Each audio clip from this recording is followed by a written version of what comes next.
Hello, everyone, and welcome back to the Tonic Accord podcast. I am your co-host, Drew, accompanied by my friend and also co-host, Alex. Alex, hello, hello. Hey, everybody. What's up? Hope your day is going well. So if you've been following the news, obviously the dominating stories are coronavirus, the election, right? The quick meteoric rise of Joe Biden right before Super Tuesday, and now the battle and all the people dropping. Buttigieg, Klobuchar, Warren have all dropped, leaving the big three: Sanders, Biden, and Tulsi Gabbard. Oh yeah, Tulsi Gabbard, a real contender. But we just wanted to kind of check in on the state of the election and the state of the President Trump, how he's viewing the election coming up, and maybe perhaps how he's doing some of his decision making to help him in the future election. How the country is reacting to the coronavirus and potential economic downturn. Just kind of give our own little like State of the Union episodes per se. That's ideas from Alex, so no credit from me. So yeah, what do you think, Alex? How is our country doing right now? What are the kind of the big things you're keeping an eye on? Well, okay. I guess I'll start optimistic for a second, and then we'll see where it goes from there. But first off, I was happy with Super Tuesday because I think I made it pretty clear last week. I am not on the Bernie train. I'm not feeling the burn. And so I was happy to see Joe Biden's rise. I think a lot of us could probably see it coming. And I mean, Super Tuesday was good for him.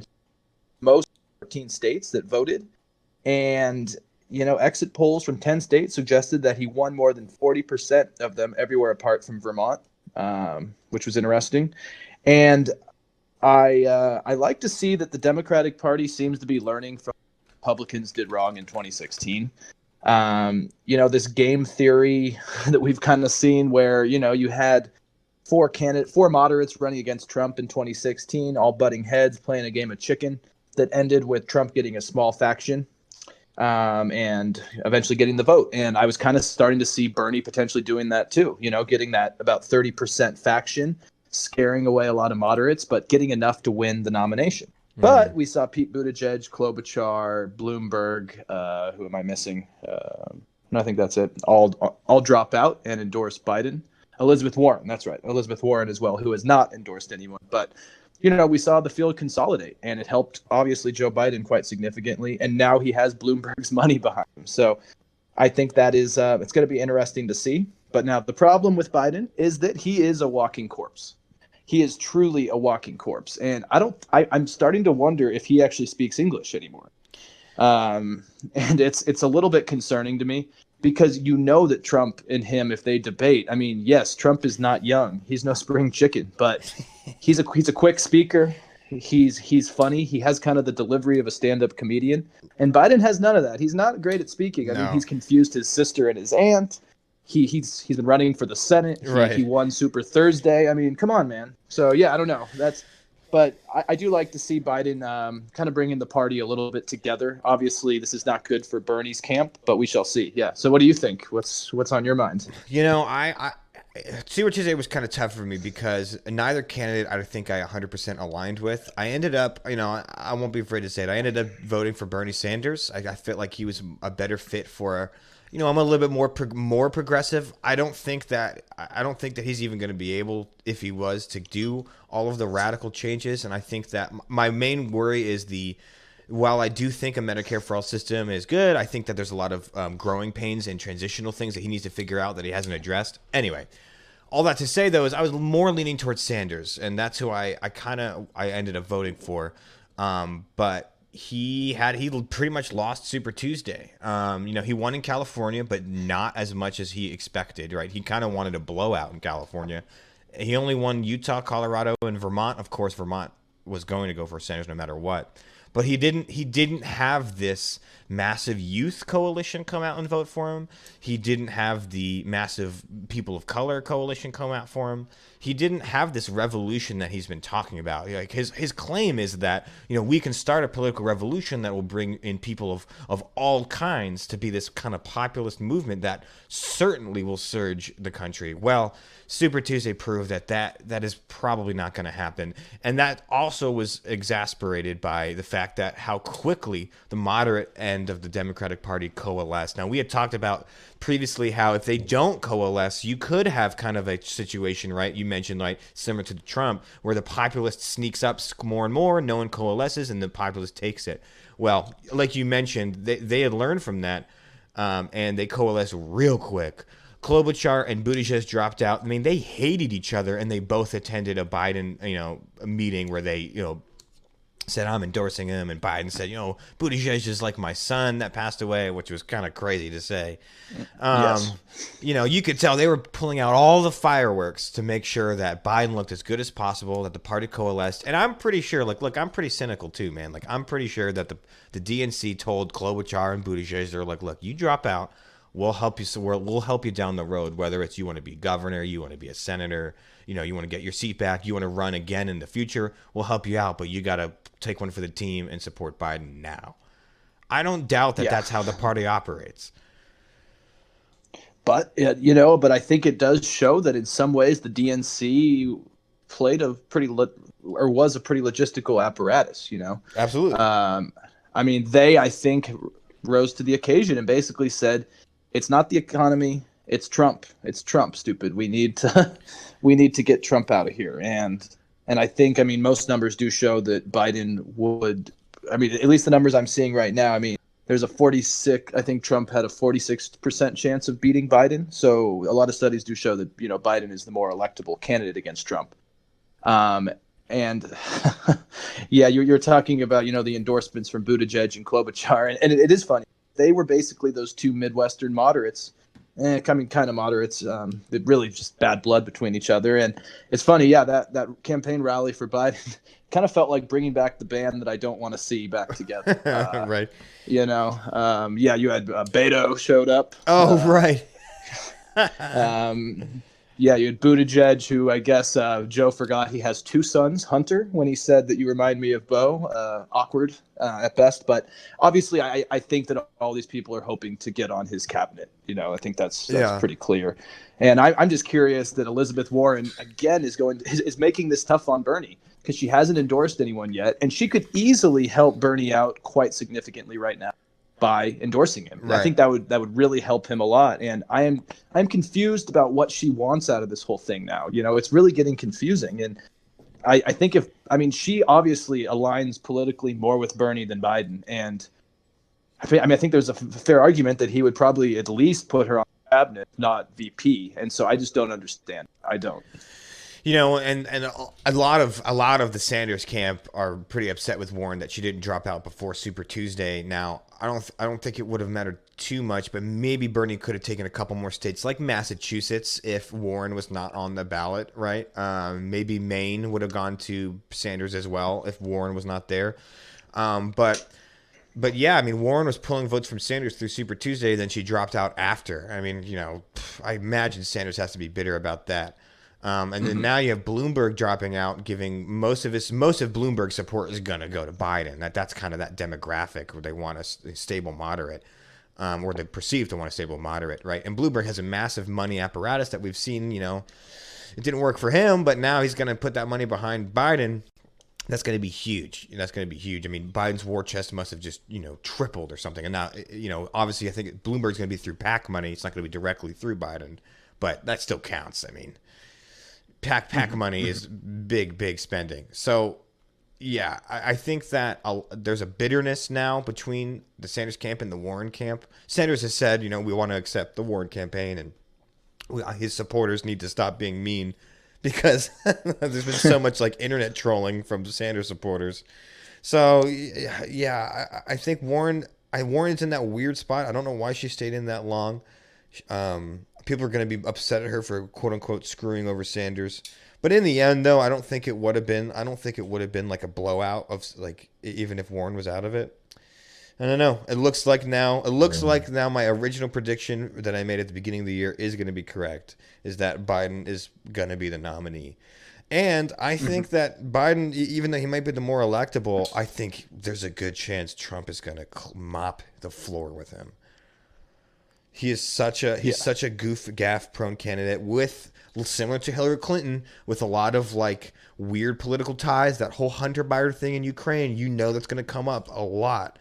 I think it's just going to be 2016 all over again, in my opinion. Yeah, probably.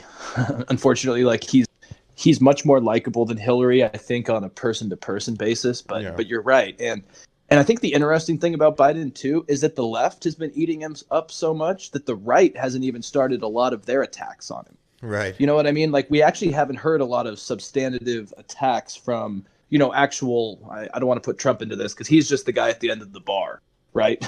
Like, he has an opinion on everything. But there's a lot of criticisms over Biden's record from the 70s up until now. And I think that's also going to start coming out. And I just, quite frankly, don't know if he still has – the energy to really defend himself coherently. There's a video that I've watched a few times because I just can't stop laughing where he's quoting the Constitution, I believe, or the Declaration of Independence or something, and he just gaffes the whole thing and then says, well, you guys know it. You know it. Don't worry about it. Yeah, and it's just like, I mean, obviously we don't need to memorize every bit of a Constitution, but it comes so just clueless. But I do want to get into the numbers a little bit because I think you're right that Biden's going to prevail, but things are still kind of close. And I think there is a chance that that Bernie could still win because right now, Mr. Biden has about roughly 671 of the 1,991 delegates he would need. And Mr. Sanders still has 589. And so it's not over yet. But obviously the numbers, as we're seeing, are not leaning towards Bernie. And that's why I think it's very puzzling why Warren, wouldn't help him out. Back to that a little bit is because he does need, it kind of seems like a little push right now. And he's not going to get it. And I think the main problem with Bernie's campaign, we're seeing more and more, is that unfortunately his movement doesn't seem to be inclusive. And I'm not saying that in a way to diss like what he stands for or what most of his supporters stand for, but because it's such a unique part of the party, it's going to be hard, say, to almost bring in that Warren group or some of the Buttigieg people because it's such a progressive wing that doesn't really have the inclusivity to bring in other views with it. And I think that's why he hasn't seen a lot of growth, even with working class Midwest people like we were expecting, because it's such a just streamlined view that's going to be hard to sell to a lot of people. Yeah, I think that's right. It's pretty obvious that he's not as populist as he thinks he is, and as a lot of people thought he was, including myself. And so he hasn't brought out what he thought he was going to do, and he's crashed and burned. You're right. Like, he would need a miracle, I think, to do it. He's going to stay in for a while. He's a fighter, right? He's just like 2016. He's going to, he says we're going to bring our message of progressivism and inclusion and equality to every single state, right? That's one of his famous quotes. So, yeah, I think he's going to stay for a while, but with the political apparatus coalesced around Biden, and I think there's, even if you have a contested convention, I still think that the super delegates and the delegate choosing system would just end up with Biden anyway. Mm-hmm. No, and I think you're right. And I mean, Biden just keeps getting endorsements. I saw earlier today that he even had Kamala Harris, yeah, which obviously, if anyone watched the debates, that they were not exactly best friends. But it's true that Biden, he's part of the Democratic establishment, and so is Kamala Harris. And at the end of the day, I think you're seeing that a lot of these people still, at the end of the day, would prefer a Joe Biden to a Bernie, unfortunately, for Bernie's side. And unfortunately, Trump is fueling, the conspiracies, talking about how it looks like Bernie's going to get screwed over again. Right. And Bernie hasn't helped himself at CNN view by not really stepping too far back from that. But I don't think there's much of a conspiracy here, except, the DNC is a political establishment. and I think they've cracked the numbers. You know what I mean? And just said this is better for us. So I don't know. Yeah, yeah. There's. I mean, Trump is definitely trying to fuel those conspiratorial fires so that he can just, make the Democratic Party look as much infighting as possible. And like we mentioned a little bit earlier, that some people are worried about that. The head, I think it was the head of the DNC in a precinct in Michigan. Oh, why am I losing this? Hold on. What happened to this? Shoot. Ed Bruley. Here we go. On Thursday, yeah. So someone from Ed Bruley, the chairman of the Democratic Party in Michigan's Macomb County, he said, he believes either Biden or Sanders can beat Trump, but he's worried about the infighting. He says they need to lower the rhetoric. It was less pronounced when they had a lot of candidates, but we have to be careful because the drama we're going through right now is internal family drama, and I don't think that is really helpful for what we need to be ready for in November. And he has a good point, and Trump's trying to capitalize on that. That he's trying to break apart the Democratic Party as much as possible. It helps him for the general, and as much as I don't really like Joe Biden, it is kind of the party's coalesced around him. This is probably going to be the guy. And in the end, I want Trump out, so I'm gonna have to support Biden, I think, which kind of sucks because I personally feel like it's 2016 again, where I half-heartedly voted for Clinton, but I was certainly not a fan of her, and I feel the same way about Biden. It just sucks that this Democratic Party can't seem to get the best candidate, but we are in a situation where we kind of all have to go with the okay candidate. Right. No, and I think that's true. I think that's really true. And I think we've seen that on the right and the left in the U.S. I think mainly because this two-party apparatus kind of just almost kind of requires settling for just the best option, the better of two evils, I guess. Because, I mean, you kind of saw it in 2016 with the Republicans and the Democrats, where you got Trump and Hillary out of it. But, I mean, I'm not a giant Ted Cruz supporter, but I would say he probably was more qualified to be president and probably would have been more stable as president. And you had a John Kasich, who was the governor of a big state and, had congressional track record and everything. But you end up with Trump. And it's kind of been the same this year with the Democrats there's been a lot of hope and new people. Like, I think everyone on stage would be a good president to a certain extent. I mean, you had guys like Andrew Yang who wanted to kind of change the system, but in a different way, kind of bring a discussion about, automation, and we're blaming immigrants, but things are actually changing. I liked a lot of these messages, I actually liked Tom Steyer's kind of quirky unity call. I think there were some interesting candidates out there. Tulsi, my girl Tulsi. Hey, my prediction, man, I think she's going to be the dark horse. Yeah, she's going to take it. She's going to sweep 0 delegates. Yeah, but I mean, she's interesting too. Veteran, intelligent lady. I think the first minority congresswoman in Hawaii. Some interesting stuff, and it is interesting that we get stuck with two candidates who I think's age combined would be about 150. So it's it's ridiculous. Yeah.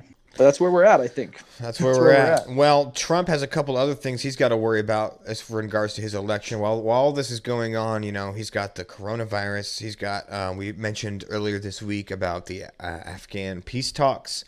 And I think that a lot of his decision making recently is being based off of how will this look for the election, how will this help me get elected. I think his coronavirus response is more about the stock market than it is about a public health issue.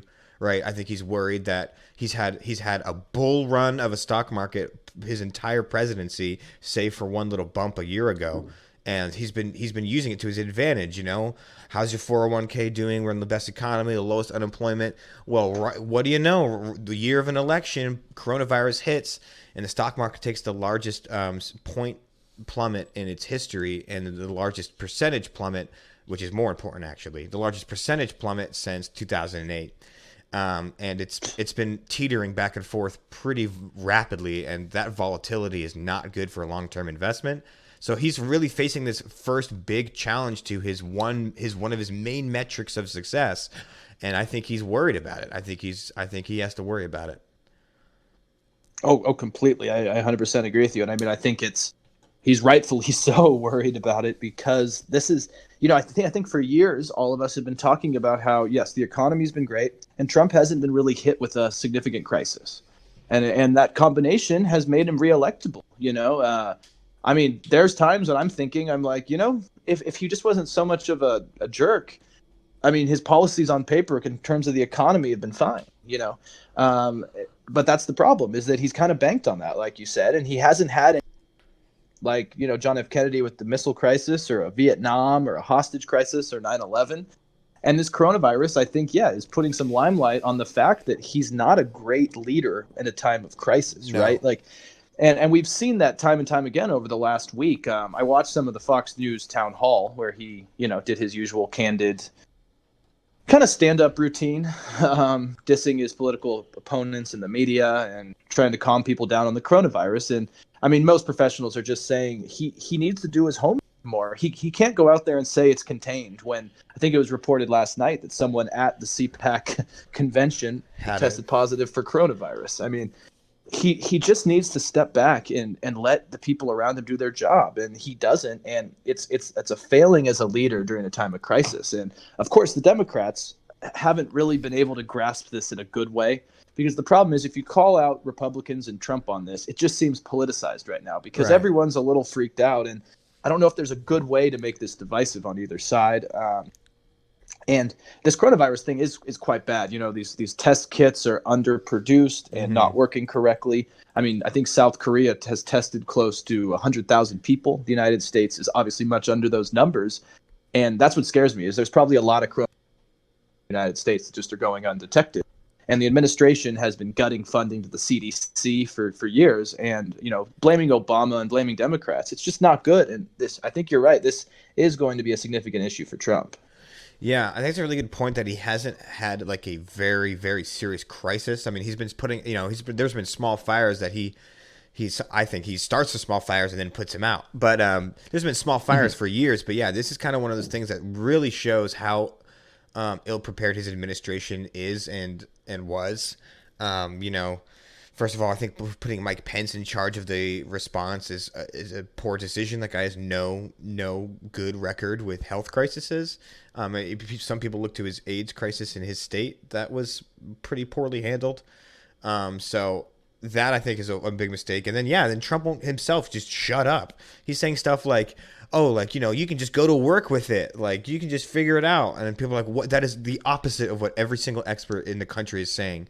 Like, you can't just do that. You can't just be confusing people like that when people are already so confused. So yes, he's been a poor leader so far in this coronavirus. Hopefully he just trusts the experts and just keeps his mouth shut. I think that's all he needs to do, is just let the experts handle it. But he doesn't have that kind of self-control, apparently. Because he is a radio caller. He's we see it when he calls into Hannity all the time, which he did a few days ago. He has a hunch that the death rate is lower than 3%. It's a hunch he has. He's the crazy conspiracy grandfather who calls into Rush Limbaugh. Right. And I actually I think Trump talks in emotional intelligence sometimes over factual intelligence and statistical intelligence, because I personally probably agree with him when he says the death rate is probably under 3%. Not because there's statistic in the U.S. to back it, but as we've seen in South Korea, the more tests you do, the more people test positive, but the less people die. So I understand that probably if we did test everyone, there'd be a lot more cases and a lot less deaths. But obviously the numbers are not showing that inside the United States right now. But I would not be surprised if in a year from now the death rate is lower than 3%. Or it could be higher. We just don't know. But he doesn't talk like that. To him, it's a hunch, a fact. It's a hunch, and it's just trust me, everyone is saying this. Well, look, you're right. One of the main things is that the first big outbreak up in Washington was at an elderly home, which are the most susceptible to dying from the virus, right? So our death rate might be shot up a bit because it just happened to happen against a bunch of, old people. But still, though, Trump should not be going off hunches. All he has to do is just say, listen to the CDC, wash your hands, do not panic, take the appropriate steps that experts, suggest, which is wash your hands, avoid contact when possible, and we'll be okay. It's not that hard. But instead, he says, he just random weird things like, yeah, you should be able to go to work with it. and that is not helping anyone. No. Or for example, like, like, you should be able to just stay home and you'll be fine. Like, yeah, that might be true, but we still need people to go get tested. Like, we need to be tracking this, even if it's a mild thing. That, like, yeah, maybe me personally, I could stay home. Like, he just doesn't speak with any like expertise. And you're exactly right. He's the radio caller in, and in a time of crisis, our president should not be the radio caller. It should be the expert that's going to go on right after him and be like, well, let me tell you what it's really about. Yeah, yeah, no, I think that's really fair, and I think it's going to come into question some of his leadership qualities. Well, and the ironic, yeah, go ahead. I would say the ironic thing is he's so worried about the stock market. That's why he's saying things, but he's saying things that are inaccurate or not completely accurate, that it's making people more confused and the stock market more volatile. So he's trying to assuage the stock market because that's his metric for success, but he's not even doing that. He can't even do that. I know, it's great, isn't it? It's funny to see what we've got ourselves into here. But and I mean, on another thing, not coronavirus related with Trump, Mick Mulvaney's out of the White House as chief of staff. Right. And he brought in the Republican representative Mark Meadows, who is definitely a yes man. He was part of the Freedom Caucus.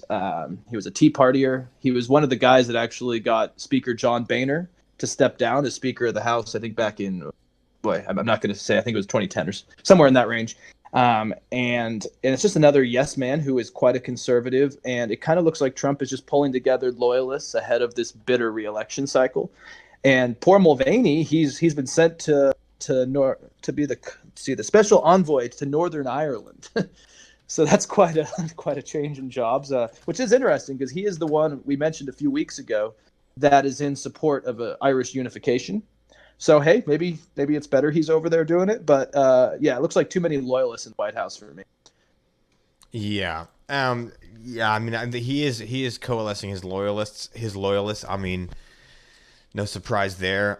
There was even, now this is not confirmed, right? This is simply a rumor, but CNN, a political contributor from CNN said that he predicts that Donald Trump will dump Mike Pence as the VP ticket for the next election.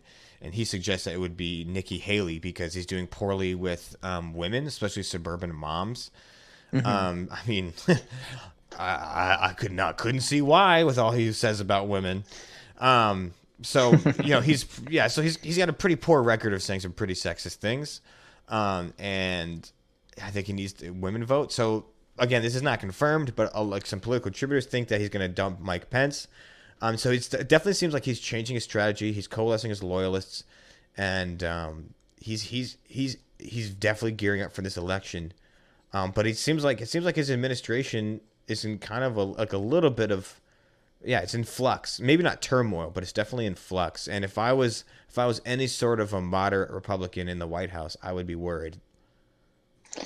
Yeah, no, I think that's interesting, because it's true that on Super Tuesday, Biden won a lot of affluent white suburbs that I think a lot of conservatives were hoping to maintain, but they're the same ones that Democrats won in the House in 2018. And I think it's true that the Republican Party's become a very kind of populist, kind of middle America, like kind of working class coalition behind what kind of Trump's, rallies in his agenda right now. And yeah, they're losing more educated Republicans and white women. And those are a lot of people that do vote. I'm hesitant to think that Nikki Haley, like he would do that right now. But there are things that would make me believe it. I mean, she has a book. She's been, a lot more publicly active and speaking out, defending the president. And I mean, frankly, she's quite likable. Mike Pence, I think, is a very hard guy for a lot of Americans to connect with. I don't think he's particularly a bad guy. But there's just some interesting character things about him. His record, first off, is not great. And also the fact that, I mean, his religious views seem to be the main shining light of all of his policies. I mean, it's reported he can't even talk to women without his wife around. I just think there's some weird things about the guy. And so maybe it could be smart to dump him, but then you wonder how Trump's kind of really conservative Bible Belt voters would be as well with that. Because Pence is quite popular in the Midwest, so I don't know. I've always thought that was so funny that Mike Pence is this like, like choir boy, pristine Christian man. Like I won't even talk to women without my wife around. And Trump is like signing checks to porn stars. I know, I It's know. so funny. Oh You know, gosh. talk about a dichotomy. Yeah, Like for Jesus. real. I imagine Mike Pence has had some sleepless nights. Like, Oh what man. am I Oh doing? man. No, it's Oh, true, man. Like I don't understand it. I really don't. I've always just worried though that if a guy can't speak to women without his wife, how is he supposed to be the vice president of the United States that is making laws sometimes that are helping women, yeah, right? no, Like I mean it's it, so weird that he's like, yeah. I don't know. It's quite concerning. The last thing, how do you feel about?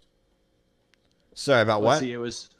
How do you feel about Chuck Schumer and his the controversy of him calling out Kavanaugh and Gorsuch and kind of the backlash of that? Oh, I hadn't followed that story too closely actually. Can you get me up to speed? So the Supreme Court's, I mean, I haven't followed it crazily either, but I know that the Supreme Court is looking at a bill in Louisiana that's looking to limit abortions. And so a lot of people, moderates and the left, are concerned that this might be the beginning of trying to overturn Roe v. Wade, which I think would be more complicated than a lot of people think.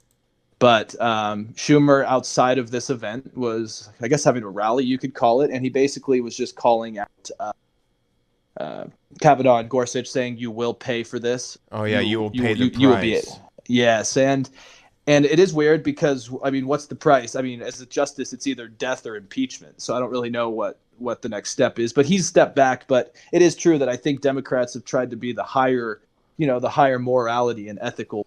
And I mean, they've kind of, I mean, like Schumer's kind of, just stumped lower. And I think you have to be higher, than the president's rhetoric. And so I don't know. It's just kind of not a great video of him. No, I don't think so either. I'm reading the quote now. I want to tell you, Gorsuch, I want to tell you, Kavanaugh, you've released the whirlwind and you will pay the price. Yeah, it is a little strong language. This is like, the topic of abortion rights gets a lot of people heated. I understand that, Mm-hmm. but I think that you're right. Chuck Schumer's in a place of leadership. I mean, he should say, right? He can basically say the same thing without so many those words, and I think that's what he eventually walked back towards, which was I shouldn't have Mm-hmm. used those exact words, but I'm still as fervent about this as ever. And I get that, but yeah, I pay the price. These vague kind of threats, the more we can do away with that, the better. Yeah, no, I completely agree. It's just not necessary. It's the idea that I think a lot of people think that Trump just kind of ruined how we talk to each other, but no, I think he's just the one that recognized it and used it, and we see that when you have Democrats as well kind of speak Right. in a not very respectable and kind of passive aggressive way, because it's not good for. But that's just where we lowered the.